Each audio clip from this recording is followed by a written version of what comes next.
Hello guys, good day sa inyong lahat at samahan niyo ako na mag-rearrange, lilinis sa aking mga display na mga all-purpose cream na Nestle. Tinuturuan ko dito guys ang aking sales lady na first in, first out. So yung malapit nang mag-expire, sabi ko sa kanya, ayun yung i-display sa first, and then sa likuran yung mga bagong stocks natin na medyo matagal pang mag-expire. So ganyan talaga guys, no, lalong-lalo na sa mga Nestle all-purpose cream, mga evaporated milk, mga condensed milk, basta yung mga items natin na merong mga expiration, no, gaya ng mga canned goods, kailangan first in, first out tayo. So yan yung palaging tinuturo ko sa aking mga sales lady para ma-dispose natin yung mga malapit nang mag-expire. Kasi guys, pag yan ay binili natin sa supermarket ay hindi na yan siya mapalitan, no. Samantalang kung sa panel tayo, yun ang maganda kasi pwede nating papalitan sa panel yung mga BO natin. So yan yung palagi kong ginagawa at itinuturo ko sa aking mga sales lady para hindi tayo magkalugi-lugi guys, no. Okay, at ito yung aming kaganapan ngayong araw na ito, and thanks God kahit medyo matumal ang negosyo ngayon, minsan makahit pa rin tayo sa ating target sales, no. So ang gagawin lang guys ay kailangan punuin ng mga fast moving item yung ating mga paninda. And then ito naman, pag umaga kasi guys, kami ay magpupunas-punas at maglilinis. Ang daming alikabok guys, kaya nga everyday kami ay magpupunas-punas sa aming mga sachet. Ito guys, mga sachet. Para hindi na kami kukuha dyan guys sa aming mga nakasabit na mga kape. So dito na kami kukuha pag may bibili. And then ang benta namin ay 15 pesos lahat ng mga twin pack na mga Nescafe, mga Kupiko. 15 pesos lang yan guys. 15 pesos ang isa. Okay. So yan ay wala nang alikabok. And then si Marisa ay siya na naman ang rest day ngayon. Marisa is out. Marisa is out, Gian is in. Gian is in. So ito na lang guys ang aking yan na lang guys ang aking Nestle all-purpose cream. Yan. And then maraming naka-sale ngayon guys. Yung buy 4, save 30, or buy 2, save 15 pesos. Sige, dagdagin na day. Pag-abli na lang ka dito sa sachet day. Pagkwento isa ka bag day be. Kanang Nescafe sa sachet din sa sa imuluhan. Kana Nescafe, isa-isahan na daan. So eto guys, meron tayong isang pack. So kaunti na lang yung ating Nescafe nga nakabag. So amo na siyang isa-isa ho, no. Ang retail namin ay 5 pesos each kasi medyo mahal ang Nescafe, nasa 148 ang isang pack. And then 4 dozens lang ang laman niya. Pero ito ay may savings tayo na 18 pesos. So from 148, parang 124 na lang yan. So malaking savings natin yan. And then kung tutuusin, pwede siya sa 4 pesos. Pero limited edition yan siya. Pag mauubos na yung may mga less, babalik sa regular price na 148. So ang kanyang retail price talaga ay 5 pesos na. So isa-isahin namin yan para pag magkabisihan na kami mamaya, kuha na lang kami sa bibilhin ni customers na hindi na kami kukuha pa dyan sa itaas. So dito namin nilalagay sa mga tray. Meron pa dito mga ricados. So ganyan ang aming ginagawa para madali lang at ma-serve ka agad sa ating customer. So eto, always out of stock ang malaking pack. So ito na lang ang stocks ko. Tapos meron akong hinihintay ngayon na Selecta ice cream, Virginia, merong Prince Price, and then yung ating pork carcass ay hindi pa dumating. So yan yung natin ngayon. Kaka-open lang namin. And then si Mr. ay nagluto ng aming lunch. Malasugi ang aming ulam. Wala ka nagsuga lagi diha. Bakit wala ka nganong wa ka gasuga? Pasigaon ako. So Chucky 18. So guys, ito ang namin. Ito yung aming kusina na hindi pa tapos guys. O tingnan nyo. Hindi pa tapos ang 18. Tagay dos. Hindi pa tapos guys. So dati napakapangit ang aming kitchen. Ngayon pinaayos na talaga namin. Very aesthetic ang aming kitchen at malinis na siya. Ang ganda ng aking tiles. So ito guys, ang gusto kong tiles na ipapalit sa tiles namin sa aming bahay. Pero pending lahat kasi hindi pa kami naka-deal ng panday. Ang laki ng nila, ang laki ng labor. Aabot ng 100,000 plus. Okay? At very init mga kasari, so keep hydrated. Yan guys, oh, very init.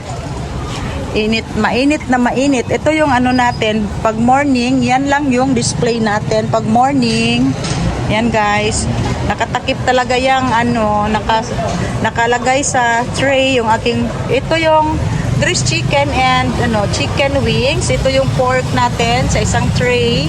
So, dito talaga namin nilalagay para hindi makapasok ang alikabok at langaw, and then hotdog and boneless bangos. So, andyan na. Nilalapag na natin yung mga natin, sinamak, yung loaf bread, yun na lang ang loaf bread natin. Pero, mamaya, pag wala ng init dito, ay magdi-display na kami lahat. At magdi-debone na sa aming, karning baboy. Okay. Sige yan. Eto na naman guys ang pinupunasan ni Gian, yung aking mga retail na mga biscuits. So, ang aking Fuji bar, 10 pesos ang benta ko dito. Ito ay 8 pesos ang Ribisco cracker, 9 pesos ang choco na Ribisco, and then 8 pesos ang ang Skyflakes, ang Fita, and then ang Calchis ko ay 17. Galing yan sa bahay guys, so yan na lang ang natitira dito. And ang Presto Creams, medyo mahal din siya, 9 pesos ang aking retail. Yan guys, no, ito ay halos everyday pupunasan namin dahil sa alikabok. And then dito banda, pinupunasan ko na yan kahapon. And bago ang ating, bagong restock ang ating mga macaroni salad and elbow. And then marami tayong dyan, mga pasta. Hindi nga siya makikita guys, hindi nga lang makikita, pero may maghahanap naman. And then ito guys, dalawa na lang ang aking maliit na set na siya na pasta and spaghetti sauce. Ito ay Filipino style and then sweet style. 100 pesos ang benta ko sa mga half kilo lang, and then 175. Ito na lang guys, isa na lang. Yung dalawang pack na ganito noong May 1, dahil may fiesta dito sa malapit lang sa amin, ay binili niya. So medyo nakabenta tayo ng malaki noong May 1, fiesta ni Saint Joseph. Okay guys, ito ang aking order sa Virginia, kaunti lang. Kung ano lang ang kulang guys, yan lang ang aking ino-order. So si Virginia pala yan, hindi si Chaps. Okay, so 15 ang ating Virginia, 250. Tulo na dong. 3 kilo ang jumbo na 1 kilo na Virginia, and big shots na with cheese. Wala po tusino? Nada. Okay. So, may po tusino dito sa cellophane. So, Pinsi, malagi kabok na So guys, ito lang ang order ko ngayong araw ng Tuesday sa ating Virginia hotdog, kasi yan lang ang kulang guys. And then wala pa ring cheese balls na big shots. So yan lang. And then napakarami pang stocks natin dito. Punong-puno pa guys, oh. Meron pa sa basket, meron pa sa ilalim. At dito naman sa ilalim ng ice cream, may pa ako diyan, mga hotdogs. Chicken loaf unom ra na, no? 5 6. Guys, hi! Long time no see. Okay guys, nandito na ang aking Selecta ice cream sa mainit na panahon. So mao ni ang order na to. 3 case ang ating pila dito. Wala pa? Resibo pa? Sige, okay. So 3 case guys ang order ko sa watermelon slice na napakalakas. So yan na lang yung ice cream natin. And then cornetto, parang parang 6 na case siguro yan siya. And then yung ating mga 1.3 ay 1.2 na lang siya. 1.2 liters na mga 3-in-1 plus 1 na murang-mura lang ito guys. Pero medyo nagtaas ng kaunti, mga 2 pesos lang. Ang benta ko nito ay 110. Parang nasa 160. 134 ang punan, parang 136 na ngayon. And then yung mga, yan yung ano guys, Supreme flavors. Yung mga yellow. Ito yung mga Supreme flavors. Ito lang pala guys, ang order ko sa Selecta Ice Cream ngayon. Akala ko marami yung na-order ko na cornetto. Yun pala ay tig-isa lang. So, ang nasa isip ko, dalawa-dalawang box yan siya. Yung cookies and cream, yung chocolate. Pero yan lang pala. Tapos nakalimutan ko mag-order ng Choco Fudge, yung nasa cup. So, ang watermelon natin ay 3 box. Meron pa dito, 2. Dahil meron akong suki ng ganito, watermelon everyday. And then, marami pa naman akong ano dyan. Asa to day, ang mga basket? Marami pa naman akong mga ito, marami pa naman akong ano, yan, cornetto. Marami pa, punong-puno pa yung ano natin, basket. So, next week na lang magdagdag tayo. Okay, at ito ay ipapasok natin sa freezer. Hindi pwedeng mamaya pa to kasi parang lumalambot na sa ibabaw niya. Okay, ito yung Supreme. Ito yung mga mamahalin. And then yung red, yung mga medyo affordable lang. Okay, mas daghan pa man atong stocks lang abot kaysa customer ni Duol Day. Okay lang. Unya na taan eh, ang maano na lang, ang wala pa. Ang MFD katong mga order na ako nga nagana sa ice. Ayaw hutda. Order na ako sa MFD nga mga siumay. So guys, nandito na ang Chubs talaga. So sunod-sunod na silang dumating, no? Yan yung sinasabi ko palagi na pag dumating ang isa ay dumating din yung isa. So magpang-abot talaga sila. So hindi pa kami tapos na hindi pa namin tapos na ipasok ang ice cream sa maliit na freezer. Dumating na si Chubs.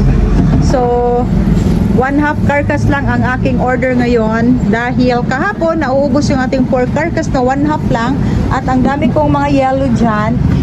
Yung iba kami ang gumagawa, yung iba ay ice tubes na.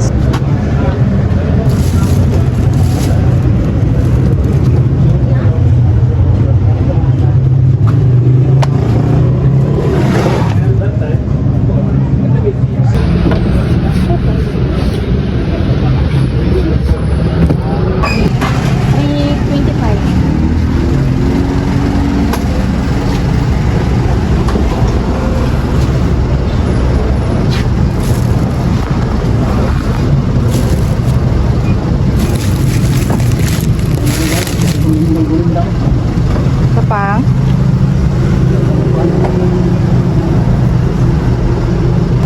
Okay guys, nandito na ang matagal ko na hinihintay na mga kikiam. At ito guys ay napansin ko na yung video eh. Okay, so andyan si Gardenia na napakainit ngayon. So, ito lang hinihintay ko na dati ay sa MFD lang ako mamimili. Ngayon ay nakahanap ako ng supplier. Yun pala si MFD pa rin. Kasi hindi ko alam na siya palang supplier ng mga kikiam na ganito. So, ito, barato lang hindi siya kayo. Murang-mura lang. 38 pesos lang per pack. And then ito ay, itong Orlin, 51 lang siya. Ito ay 58 sa kanilang pwesto sa palengke. And then ito ay 58 din siya. And then meron akong bagong split balls na half kilo. 56 lang, 56.90 ang puhunan. And then french fries, nagpo tayo ng french fries. Ito, 6 na pack. Tag 1 kilo ang premium price nila. So, eto guys, ang nagustuhan ko talaga kasi mahal ang kusino sa CDO, sa Virginia. So, siya ay 128 grams, 38 pesos lang guys. Pero yun nyo, ganito na ka-social ang packaging ng premium ganado na tusino. And then, yan yung sinasabi ko, kanina dumating yung aking Virginia, dumating din ang aking karneng baboy. Ngayon, dumating ang aking kikiam, dumating din si Gardenia. Dahil video si Adrian. Yan, si Adrian. Sige na yan, ang akong order yan, duha ka. Ang akong order, wala, ay katong kuhan kahapon, kasi may nag-green, walang kabalot. pa. Oh, paano nimo? Ay, sa akong pan, nag-vlog pa ko. Oh. Nag-vlog pa ko. Sige Kaya na. ako bigyan botex mo. Oh, sige na. Ito na, video na ko nang nawag ito yan, guys. Tulukan yung big isa pagkasin. Tago-tago na pagkapugin mo. Lubat na. Ano ba? Pindot lang ang close. Okay. So, yan yung sinasabi ko guys. Pag dumating yung isa, dumating na lahat. And then, hindi matumal ang tindahan natin. Kasi ang dami nating stocks. And then, marami rin customers. Kasi yan yung isang diskarte ko dito, mga sis kasari, kahit na matumal, wag padala sa matumal na negosyo. Kaya stocks pa rin para pag dumating si customers at may hinahanap si customers, available yan sa tindahan mo. Huwag padala na matumal, no? Mag-pray lang tayo para mag-hit natin ang ating target sales every day. Okay, yun lang guys, kasi nandito na yung gardenia at ito ay ipapasok ko namin sa freezer at grabe, dahil nangahumok dahil ang ice cream. Oh, andyan na si Adrian, Day. Bigyan mo ng bangko. Dili na lang yan, dali yan. Dili lagi, sige. Biduhi ang atong gardenia. Sige na. Oh, dali sa lang na. O, kuha ng isa. Ayaw may pakita ulit kapag maulan. Dali na lagi. Ay, sige na ulaw diha. Hugot na kaayo diha. Yan. Ha. Okay, sige na. Ipadayon lang ng ano tayo. Ipadayon lang na. Guys. So guys, okay, ito ay ibigay lang daw niya sa akin itong isa. So, ito yung aking order. Kahapon pa ito guys kasi wala siyang maliliit na ito, gardenia classic na maliit, and then yung sa ilalim ay new bake na malaki. Kasi ang new bake na malaki, yan yung ano natin sa bread box. Pangkompetensya natin sa bread box. So, yan ay ito ay ano ko pa guys, ipapasok ko pa ito sa freezer, and then ako'y nag-alala guys kasi etong aking ice cream sa ibabaw ay umaapaw siya, so lumalambot na siya. And then okay, tulo ka new bake nga. Red o isa ka classic. Isa ka classic. Kato sa pare. Okay, ang ambiyo na ako.